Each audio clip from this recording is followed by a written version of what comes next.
Welcome back, guys. Hello, mortals. How you doing, Alyssa?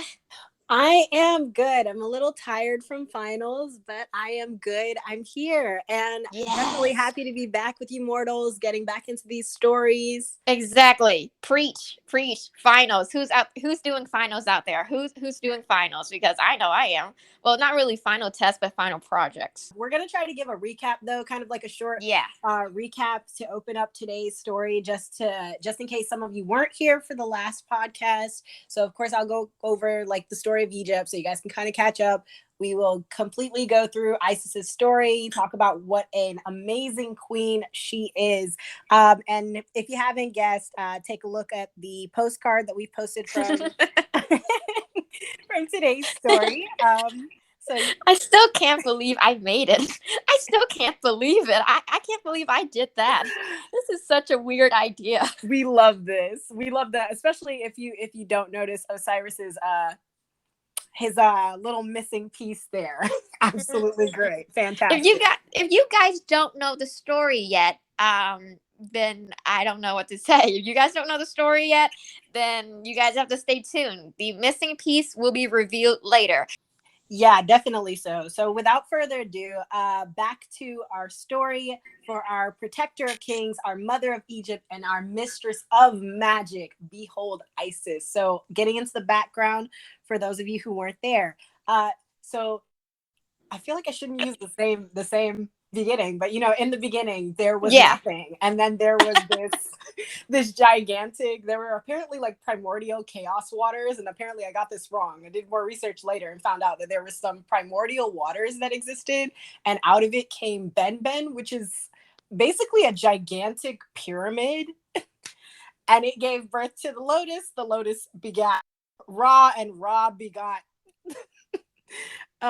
the goddess of, I think it was air, which is Shu, and Tefnut of rain. And so, of course, story goes that the two of them went down into the primordial waters to go explore. Ra hasn't seen them for a while. He's kind of getting worried now. He's like, dude, my kids.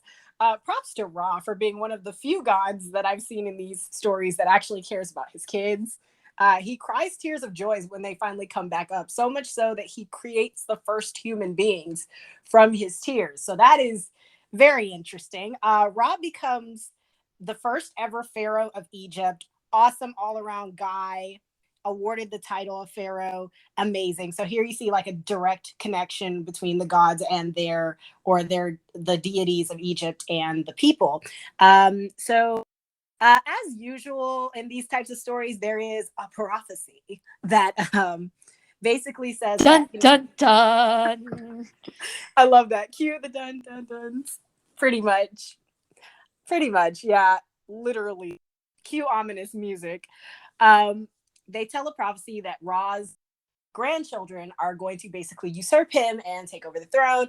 And Oof. Ron, not wanting to lose his power, of course, does the only sane thing. And I know when we say that, you guys get worried because Greek mythology is rarely sane. Yeah.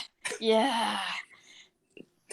But this time you can chill out. All he did was tell his daughter and son that they're not allowed to bang, which they, you know, Did.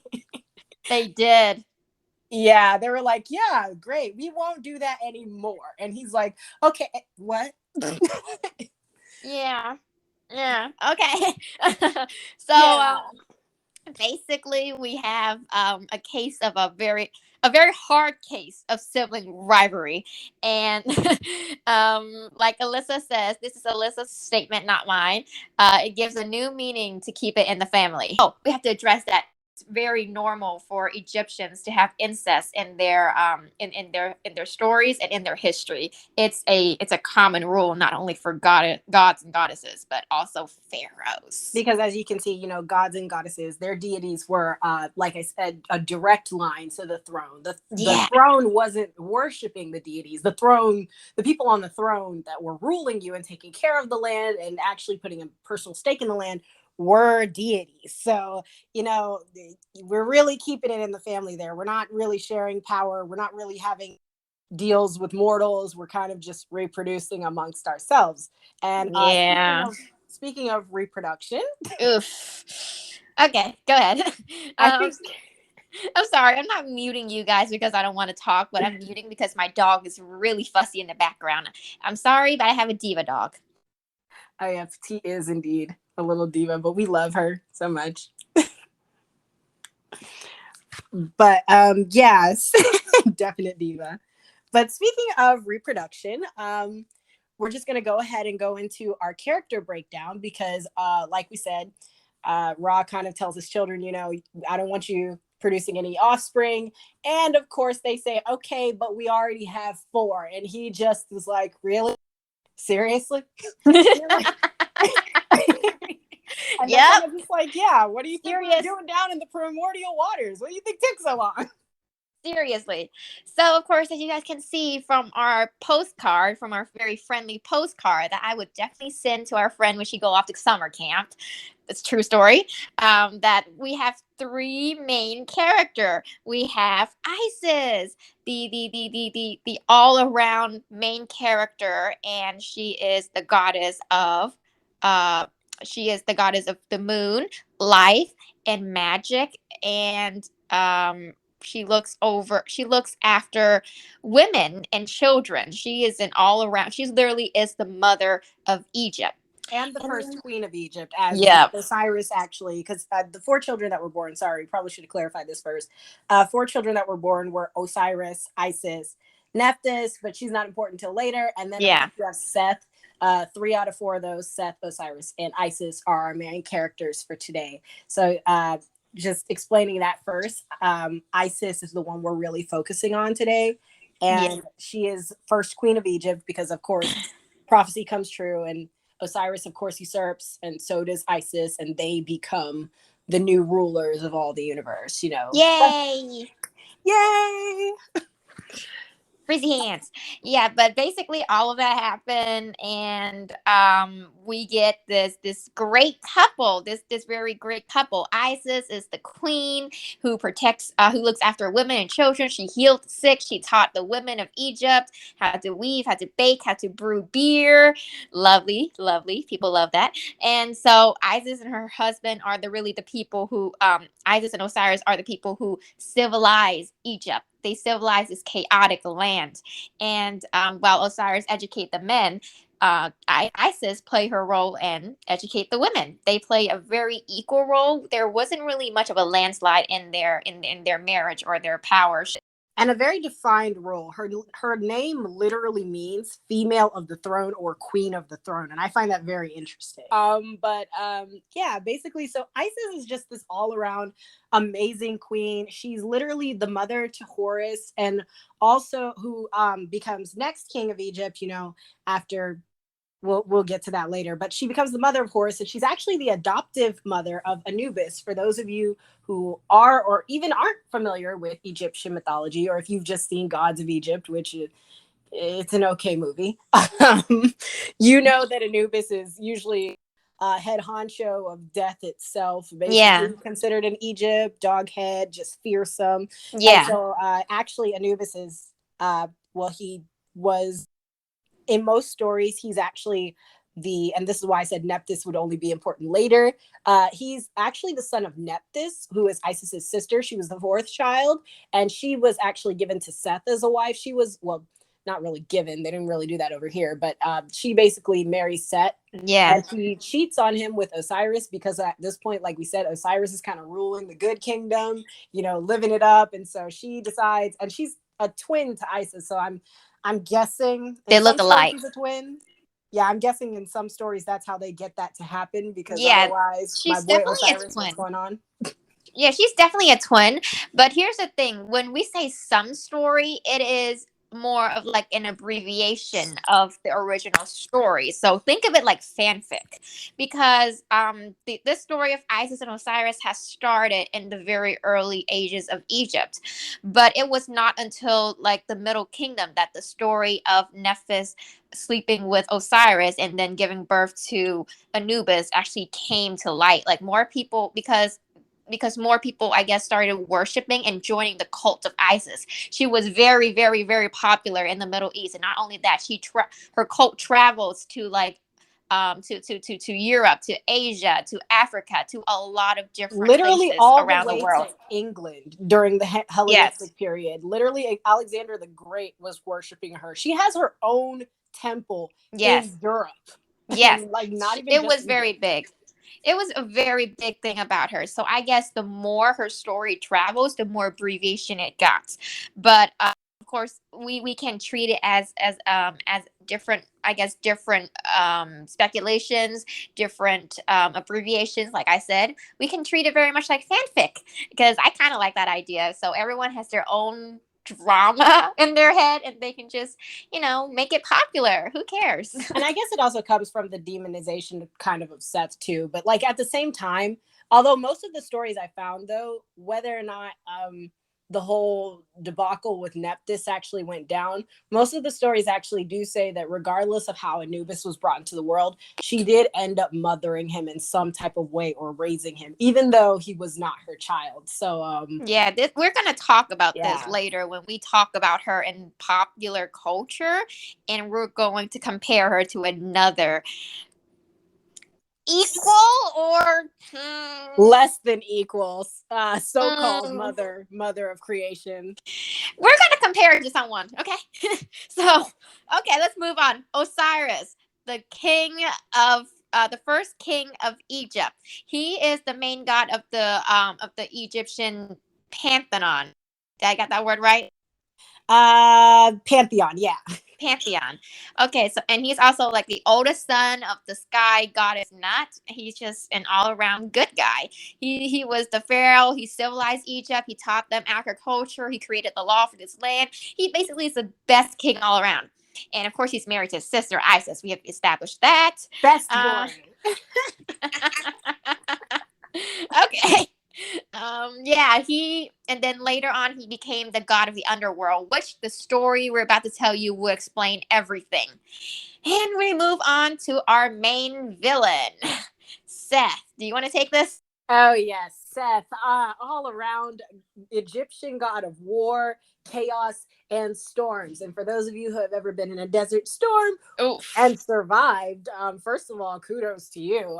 Second of Look up a all, documentary. Look up a documentary. See what Desert Storm is about. You will be surprised. Well, you won't, but you will be. Something will happen to your head. pretty much. So pretty, yeah. So already not off to a good start with Seth being, the god of basically everything horrible. His kingdom, actually in proximity, and we probably have to go more into Egyptian geography, which we haven't done yet. But if you're looking at his kingdom was the outer, harsher parts of the desert. So everything around what his brother had, and of course, um, you know, this fuels a lot of jealousy within him. Also, I didn't mention this in the last podcast, but I was kind of catching up because we're going to be in Egypt for a while, guys. So I was kind of catching up on some of the Egyptian myths and different parts of the research. And I'm just adding this in here because I wasn't. Seth is actually not viewed as a pretty bad guy. I mean, he's represented as a canine with, snout, the pointed ears, the tail Mm-hmm.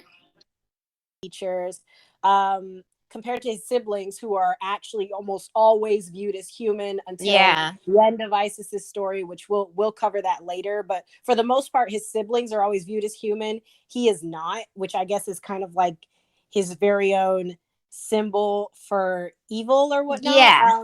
Yeah, Over the basically, the way he is viewed is that if you like remember, Anubis is his child, and he inherited his very non-human like um uh uh physique. And so in that way, I guess um over the years it get interpreted differently, but initially is that kind of God where they pray for they would pray to Seth. People would pray to him every single time when they have like a dead family member, and they pray to him so that he, the god of chaos, will look after their dead family members. But over time, this concept of, I guess, looking after the dead has been seen as evil and more chaotic than it should been. But every good has a counter partner. So it's not necessary to say that he's evil, but he's representing evil, or he's like kind of like the symbol of Medusa. He's that kind of evil that wars off other bad things, bad omens and stuff like that. I would That's, call him necessary evil. He's got all the elements of violence and disorder that you kind of yeah, need in order to have, you know, it's the balance of chaos, good and evil. He's kind of that middle ground, you know. yeah. Um, he kind of does something though later in the stories. This isn't a part of Isis's story, but I found this out later, and I do think it's worth stating in his character arc. Oh dear. He kind of almost takes advantage of his nephew Horus, and that Oh, yeah, that. yeah, that kind of made me a little bit a little I bit mean, prickly about him. And I found out that, you know, that part of the story is not, there are a lot of parts that make him look eviler than he is, and a lot of add-ons in different areas of Egypt. And so I kind of figured, you know, maybe they were just really huge Isis fans. I Or mean, here's the thing. Even if it's true, at the end, Horace kind of got his revenge. I mean, we'll talk about that later, but just keep in mind that if he did, then his punishment is kind of justified. But if he didn't, then it's just kind of sad. And yeah. yeah, let's just go ahead and tell them the story so we can get all of these suspicions over. Oh Okay. yeah, definitely, because we definitely got the characters down. I think they've got a good idea of what kind of Yeah. story, what kind of wild, uh, wild world we're kind of Yeah. living in So here. I'll go ahead and tell the story, and then I'll hand it over to you when we get to uh the actual piece of the puzzle. That's what I'm gonna say. I'll go ahead and start off. Okay, I'm just gonna go ahead and start off. So not Isis, Osiris and Isis ruled Egypt as the first pharaohs, and basically Osiris is this best king all around. Seth, his little brother, is jealous of his older brother, so he decided to hatch a plot to murder Osiris and to take his place as pharaoh of Egypt. And the incident, of course, in some cases, the incident happened after he slept with Seth's wife, Nephthys, right? Yeah, Nephthys. That's where the Nephthys. Anubis thing comes in. Yeah. Yeah, that's where that Anubis thing come in, but we're going to place it as fan fiction in this version of our story, of the story that we're telling, basically, because we have a lot of different versions, and like I said in the last podcast, I'm repeating myself, but however kind of course you guys probably have heard different versions of these myths before. However you interpret it, go with the best one that you like to interpret. We're giving you a lot of options here because we found a lot of sources, and we want to make sure to keep the options pretty open, but just go with your guts, whatever you like. Mythology is for everyone all around. So Seth hosts this big party for his older brother, and he whips out this very fancy golden sarcophagus. If you don't know what sarcophagus is, it's basically like a very fancy coffin that they use for kings and queens of Egypt. They have it very well crafted. I'm not sure is it actually real gold. It Um, is. it is. Often it's made of actual like gold. Even if it's not, especially for somebody like a pharaoh who is presumed divine or any kind of blood with divinity in it, I can imagine you'd use a lot of precious stones Yeah. as well to decorate it. Yeah. Okay. So it is made out of real gold. See that I didn't even know. So yeah, Which for anyone who's wondering, because some people might actually be looking at this like, you know, why in the world you're dead? Why do you care about how fancy your coffin is? Okay, guys, you have to understand that Egyptians viewed death, and even all over the world, different people viewed from different yeah. cultures viewed death differently. And in their mind, there was an afterlife. That's why even most of the times when mummification happened, they would Yes. mummify pets. They would keep all their jewelry and everything in tombs. That's why they had all the kind of, you see it in the movies, but I think there's actually some Yes. cases where this is real. They have booby traps around the burial ground, because the burial Yes. is seen as, it's not the final resting ground. They're taking all their possessions with them into their next life, where they can kind of just party it up and live Yeah. for the best. So The booby traps and stuff is to prevent thieves, which a lot of, if you guys have seen a lot of like these these like modern but also historic movie where they go in and they discover all the tombs, or the burial place of these pharaohs, these kings and queens that's been robbed of everything. That is actually true, because he will actually go in there and rob these pharaohs' tombs. So sometimes you would hear about it, and then they'd be like, "Oh, there's a curse on there." But it's not really a curse. They just don't want, no. They don't want people to touch these people. Even if you're not a pharaoh, if you're just someone like nobility, you don't want people to touch your possession that you're bringing into the afterlife, because you need them. You really do. Yeah.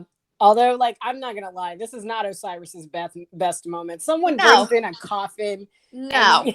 No, seriously. Wait, let me just go ahead and tell them the next part. You guys will see how like this is just on him at some point. So of course, his little brother, whipped out the sarcophagus, and then he's like, "Okay, whoever can fit inside this thing the best, I'll give it to them as a gift." And everyone at the party tried. They literally tried climb inside and try to fit inside. No one can fit inside except for Osiris. The sarcophagus fits him perfectly, like it was made wow, for it's him. almost like it was made just for him. Exactly, dude. At this point, if you don't get it, it's on you. Like, what the hell, man? You're a god. Like, come on. So Osiris got locked inside. Seth was like, "See ya, dude. Yep." Close it, locked it, put it in place, coffin nail, and he threw it into the Nile River. And so Isis took the cue and be like, "I better get out of here." And she went and she's go and search for her husband, who's still trapped in the sarcophagus in the Nile River. And she eventually did find him in Bablos, but he was long dead. And here's where the controversy between me and Alyssa came up. Here's the thing. In the stories, it says that he was really sarcophagus to death. But how did he die? When Seth closes that coffin, did he make sure that Osiris was dead, or when he threw his brother with the sarcophagus in the Nile River and his brother just ran out of air and died? Like, that Personally, was the not Nile River specified. makes more sense to me. Like, the Nile River makes more sense to Yeah. me. But I remember when I was little, I would always read the story, and the story was always he got sarcophagus to death. And I thought it was just some kind of creepy little voodoo magic he used or something like that. Or maybe, and that might be derogatory. I apologize if that offends anyone, or if anyone actually does know more about this culture. So Yeah, it's it's kind of not meant to weird. be offensive, but It's I kind don't of know if it weirdly was like put. magic that he used to like kill him, or and maybe he just he kind of, yeah, like you said, maybe he just suffocated him to death. But I don't think, being your beloved king that everyone kind of loves and the all around it boy, I don't think anybody would have let him close the sarcophagus long enough to kill him. Like, So it I, had to I be just something don't quick. understand that. Maybe I just really don't understand how he was sarcophagus to death. My best guess is just like yours. He got thrown into the Nile and just, ran out of food, ran out of water, ran out of air, something like that. But again, Comment below if you know, like if you actually know, yeah, he's maybe a an older god. version of the story, or a version of the story where he got sarcophagus did not push into the Nile. Like, comment below if you actually know I how think he it ended was up the dead. Nile, because he I think it was the Nile. I think that he got pushed there and he just ran out of stuff, supplies, and dead. And I mean, I guess his magic doesn't work in his sarcophagus or something. I don't know, but yeah. Eventually, his wife Isis found him, but he was long gone. She brought his corpse back to Egypt and hid it. But then some sources says that she wanted to hit him and then give him a proper burial. But other sources said that she wanted to resurrect him. It's one or the other. Either way, she wanted to do something for her husband.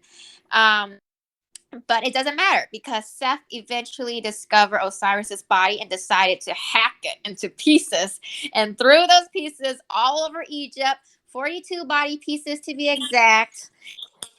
So he ruthlessly, sorry, I can't speak today, ruthlessly dismembered and disposed his older brother's body. Yeah, And it's like the ultimate puzzle. It's literally like it was so bad. Like it was bad enough. And I think I actually have a visual for this, because this is oh god, often don't, supposedly a visual. No, don't worry. It's not Alyssa. of the body hacking. It's not of the body hacking, because actually we kind of skipped a little part Yeah, I was where gonna ask you about that part because I did not get that reference. So if you can explain that to me as well. yeah, so basically when they bring his corpse back, not only did okay, so in this story, Isis's credited along with Anubis, who helps her because, like I said, he was the current god of death at this point. Unlike Greek myths, we don't have to wonder how certain people got replaced. They kind of tell us. So before all this nonsense happened, Anubis was running the underworld, and he actually helps her come up. This is the first mummification process, and we'll get to that later, that ever happened. But it's also the they're said to have originated the mourning process, and supposedly in other cultures this can still be seen as a part of the mourning process. So when they actually find Seth's body the first time, uh Osiris's body. Nephthys, oh, I'm sorry, yes, you're right, sorry. When they It's find fine. Osiris's body the first time, they actually, Isis and Nephthys both kind of sit at the side of the body, and they're just crying so many tears. They're actually known as the Weeping Sisters by some nicknames, or epithets by others, because they sat so long crying next to his Oh, body. And this is also, there's like, makes sense. yeah, they had this whole specific ritual that they performed before he got hacked into 42 pieces. And some people actually say, some stories actually say that Isis cried so much over the loss of her husband, wow, the love, that she actually flooded the Nile. And this Oh, explains why the Nile floods all the time, because she just had so many tears that oh, went another into. original myth, another origin myth. That's another original myth that I actually did not know about. So you get Yeah. 2 for 1 in this, huh? Okay, that makes more sense because I didn't understand that reference. So yes, Nephthys decide to help Isis, her twin sister, because at this point she's like, all right, my husband is a D. I'm gonna help my sister and retreat all of Osiris's body pieces. And they did. They actually turned into birds and and went on a search to retrieve all of Osiris's body parts.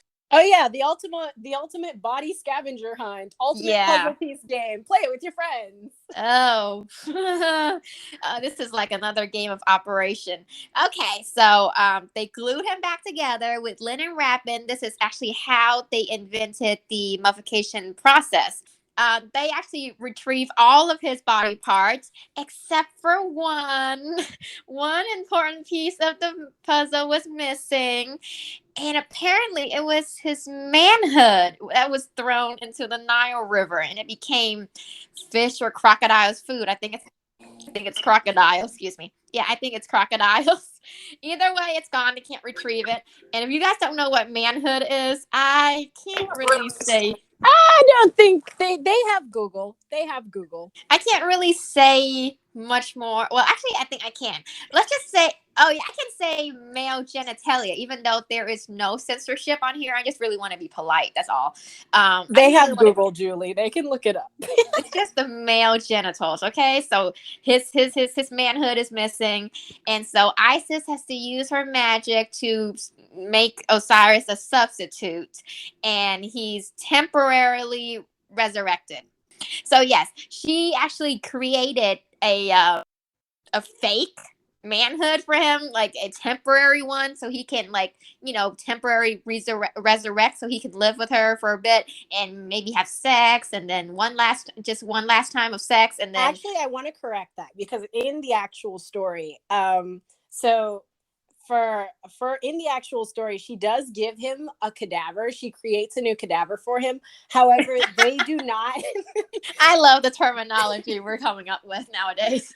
They don't actually do the old buttering the biscuits, devil's tango, and actually her son Horus, her son Horus isn't conceived from his father. She uses the manhood that she makes and kind of does her little magic thing, and basically becomes the lone parent of and conceives Horus on her own. I mean, she kind of uses That sounds even his creepier. cadaver, but she kind of replicates. A lot of people are saying that it kind of replicates Ra in his entirety, which says a lot considering how powerful Ra is, to have conceived without being without having another spouse present. But I she like does I replicate that.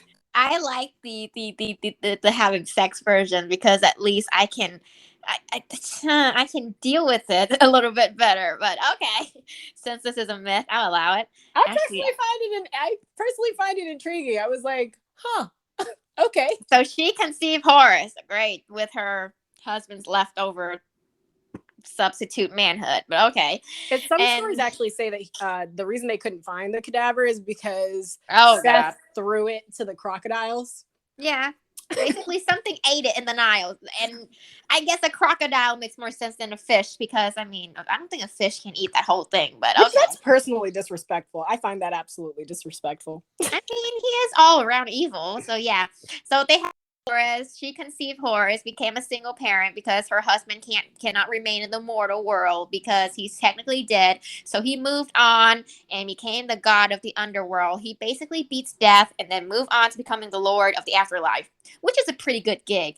So okay, so her son Horus and Isis is still up in the mortal world, and Horus is actually the god of kingship in the sky. So Isis actually hid her son away long enough until he was older and can avenge his father.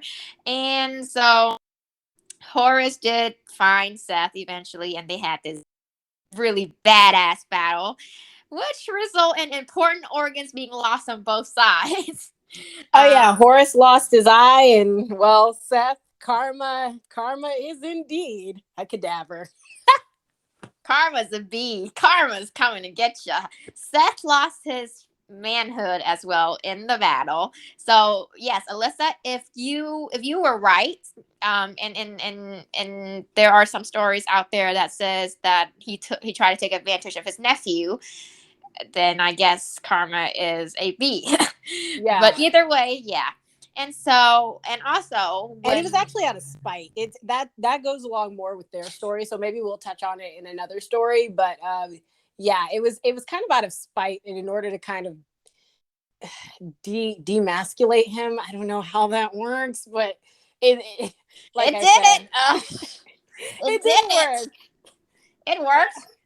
It really worked. Then mean what goes around comes around. So, this actually, not only did the two of them lost some of their body parts, but Isis did as well. Yeah, so during the battle, the epic battle between Horus and Seth over the throne, because Horus is coming back for revenge for his dad, because that's pretty much what he's been raised by Isis up until this point to want. He's supposed to go and take back over the throne that should have been yours, that cheated from you by your uncle Seth. So he goes to do just this, and with Isis on his side, well, I mean, it's a done deal. You're going to win. But, so she is going to land the finishing blow with her magic harpoon. Yes, it is actually called the magic harpoon, I guess. She's actually going to murder Seth, and she's about ready to land the finishing blow, which is funny because this is Horus's story, although I guess it all ends up being Isis's story in the end. She truly Yep. is Egypt. But Yep. so as she's going to harpoon him, Seth, of course, kind of breaks down and starts crying and reminding her that, he's her brother. He reminds her Uh, that he is her brother. uh, So why? she reacts as well as to that as you would think. This isn't Greek mythology, so of course we don't expect any just slap back. So she, being the amazing person she is, she's like, you know what? You are my brother. I'm going to spare you. Horus doesn't take this very well. And I mean, if you had been programmed your whole life to hate one person and then been told later that you just can't have, it's just a bad situation. And I don't know how to feel about Isis for that. But, she literally tells him, we're not killing your uncle. And he doesn't react too well. Instead, he cuts off his mother's head. And this would normally be a problem, but unfortunately for him, and fortunately for Isis, she's not mortal anymore. And that's a whole nother story called The Name of Ra, for which Isis actually beats Ra, champions Ra, and literally beats him at his own game and secures her immortality and power for all of her children because she is that mama. So she does that.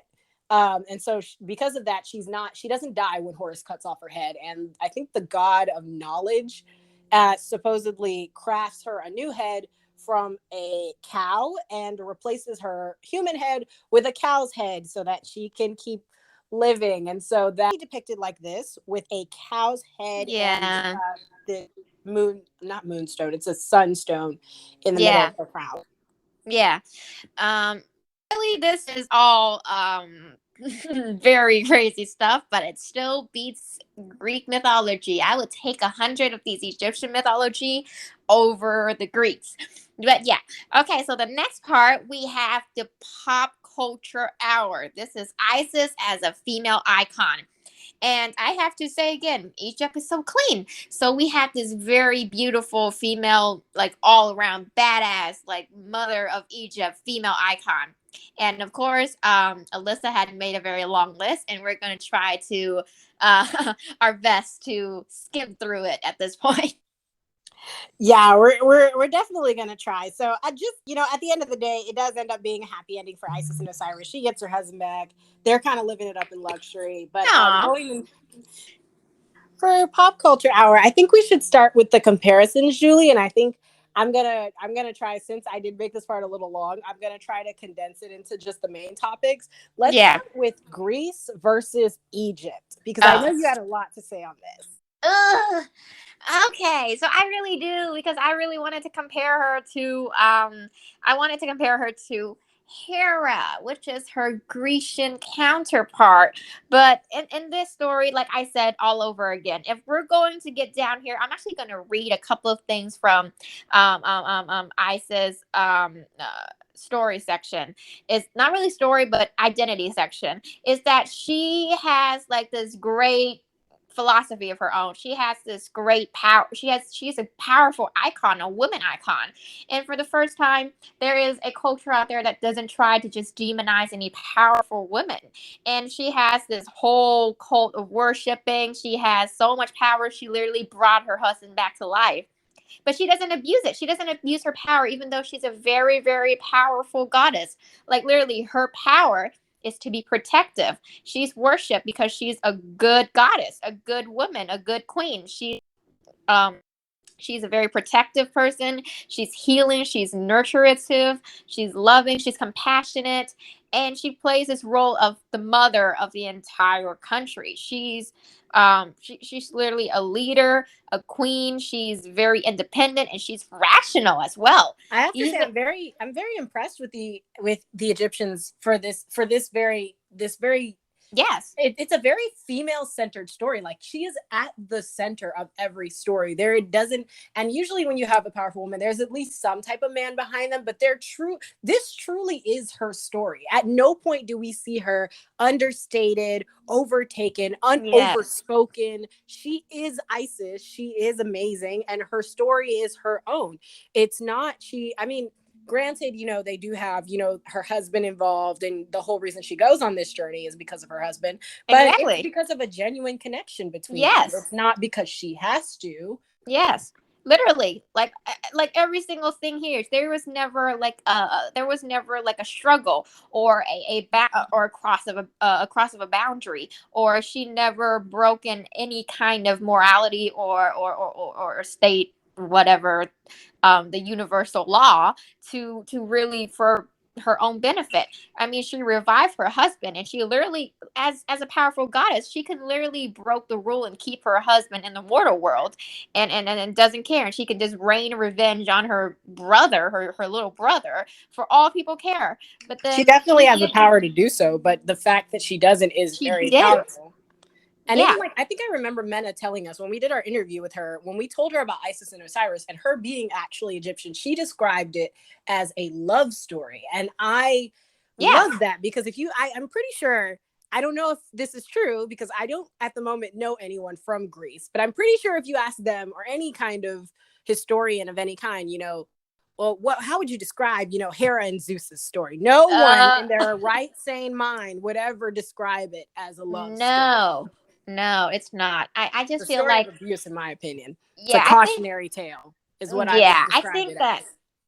her really did a lot of things for her selfish benefits, and it doesn't really benefit either. She just does it out of envy or pride, or Anger. she's very angry all the time. Her and and husband is and also a good a good portion. We talked about that before. We did a whole podcast. So if you haven't seen it, definitely check out that podcast, The Do's and Don'ts of Yeah. Womanhood, by Yeah. Hera. Please But I do. don't think all the blame should go to her. As I said in the original podcast, her Yeah. husband causes a lot of grief, unnecessary Yes. grief. Agreed. Very agreed. I mean, here's the thing. We are stating here. I just have to say the statement. I know that we are stating the bare minimum for a good person here, but we've been spending too much time in ancient Greek. So I just have to say, I really need to praise a culture that can actually make a female icon that's not messed up. That's all I could really say. Or that's given her due. Like I said, we don't water her down. It's not. And Yeah. if you don't understand that, yeah, we haven't. Eventually we'll circle back to Greece. And guys, when I tell you about Aphrodite, so when we come back with Aphrodite's story, you'll know what I'm talking about. Over time in history, things get changed as the mindsets change. And I think in one of our other podcasts we talked about how in Greece at one point, the idea of a woman was stronger than it was currently, or it was after, linear B and all of that happened. So the fact that Isis remained so long in this position, and even to the Greeks who viewed women as in some parts of Greece that weren't Sparta, that viewed women as less, she is Yeah. even revered over there in Europe. They revere Yes. Isis. That is very impressive. And that's There was wonderful. yeah, there was a lot of mixture of culture when Hellenism was going around, and of course that's during the Alexander the Great conquest through Eurasia and stuff like that, and it really did help a lot of cultures connect, and that's really how ISIS went so far. And I guess because she really went so far because she's just an awesome deity, an awesome person in general. Just going through a quick list of things pop culture wise that we think make Isis amazing. First of all, she has a lot of nicknames. She has a lot of names that she goes by, one of them being a woman of sorrow, to come and console humanity. And she takes this upon herself to take the world's pain and suffering on herself and be strong and carry it, which is very similar to a lot of modern women. It's often said, if a man comes and picks up his kid, you're very impressed and you're awed. But if a woman is working 2 jobs, she's picking up her kid, she's taking care of everything, she's not given so much as a thank you, because it's what you're expected to do as a strong woman. And so for them to acknowledge that she's doing all of this as a woman, and she's still revered to, still prayed to, and it's an appreciation and a gratitude that I find very rivaling to what we have. We also want to talk about how her cult almost rivaled Christianity, and that in itself is kind of scary. The amount of people that she had worshiping her. She was also referred to as Stella Maris, and I'm going to use that to kind of segue into. I'm going to use that to kind of segue into the Bible culture. Most people actually found that she had a lot of similarities between the Virgin Mary and herself, as she impregnated herself, and brought along Horus. And there's also talk about, the firmament, which is mentioned in the Bible. If you are Christian, you know that this is mentioned in Genesis. But the Egyptians also had their own version of the firmament, which is basically the primordial waters that I was talking about. Uh, in addition to this, Stella Maris is also the North Star. And I think I have a picture for this as well, but there's a lot of to be said, and I definitely think you should research it about how Isis connects with the stars and constellations. That and the resurrection theme of Osiris in her story, and like I said, the virgin birth is what kind of it's a lot of ambiguous and somewhat almost theoretical, to the point where it's like, it's like almost like the alien theories, how people draw Bible culture into Egyptian culture as relates to Isis. So I find that very interesting. Also, just mentioning and also mentioning, we talked about Greece and we talked about all the ways that Hera and Isis are very different, even though they're both goddesses of motherhood and womanhood. Hera rarely shows this in a way that she acts pretty selfishly, acts pretty enviously. She doesn't really mother anyone in as well as her own kid, but we also want to attribute a lot of that to the fact that the gods in Greece were very far removed from the people that they were supposed to be helping. It was more like they just got bored every once in a while and came down to torture them for fun. Whereas the Egyptians, their deities, like I said, were on the throne. They were the people ruling. Common people didn't rule. In fact, what really was a common person? You all are common in the eyes of the person who's ruling over you, who is also a deity. And that, I think, brought a lot more responsibility to them in a way where they're not fooling around. And actually, in many stories, you can't even find really many stories in Egypt where the deities are messing around with mortals. If they're fighting each other. If they're slaying something, they're the ones, unlike Greeks, where they have demigods and heroes slaying Greek monsters. It's usually an Egyptian god who is destroying the monsters, taking down Apophis, which we'll get into her later, but saving the world. And it's funny because there's actually a story directly involving Isis called the Scorpion story, where just to keep it short, the scorpions are given to Isis when this takes place during Osiris's and Isis's story. She's running away from Seth and hiding out after she's made her new baby because she can't exactly return to the throne yet. Her husband's down in the underworld, so it's kind of hard to get help from up there in Nephthys. No one knows where she is at this point. So she's just running around with a baby Horus, trying to raise him so they can eventually return back to the throne. And so while she's doing this, she's given, the other gods kind of see this and they kind of want to help her out. Another thing, the camaraderie between them, maybe because they kept it in the family, but literally, Okay. yeah, but literally they give her scorpions. They give her 7 giant scorpions to and I can't remember the name for the life of me, but guys, it's a great story. Look it up. They give her 7 scorpions to protect her and keep her safe. So she actually disguises herself because, like I said, she's running from Set. She doesn't want to be seen. She goes to this woman's door, and it is a rich woman. She has so much to give. She asks her for sanctuary for her and her baby. And the rich woman kind of looks all snobby and turns her away, tells her she's dirty, get away from here. So she does, of course. And Beauty and the Beast vibe. Beauty and the Beast vibe. She should turn yes, her into a beast. heavy, very heavy Beauty and the Beast. I actually didn't notice that until you said it. Yeah. Well, yeah. Much. I guess Isis didn't turn her into a beast now, did she? No, she actually doesn't. And which is weird because by now, after the first insult, I'm pretty sure a Greek god would have already been ready to strike you or turn you into a pomegranate tree or even turn you into a giant cow that gets stung for all of eternity. Hera. But reference back to Hera. Listen to Hera episode, guys. Y'all need to. That is a good one. Oh yes, literally. But she doesn't do this. She takes her child that she is caring for and she just leaves.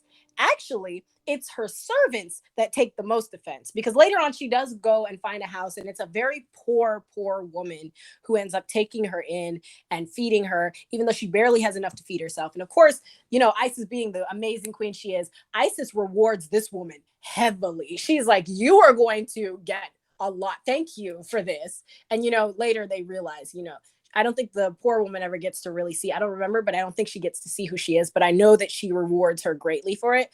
But it's actually the servants who take offense. The scorpions take offense and decide, how dare that rich person, how dare she basically disrespect our goddess, our queen.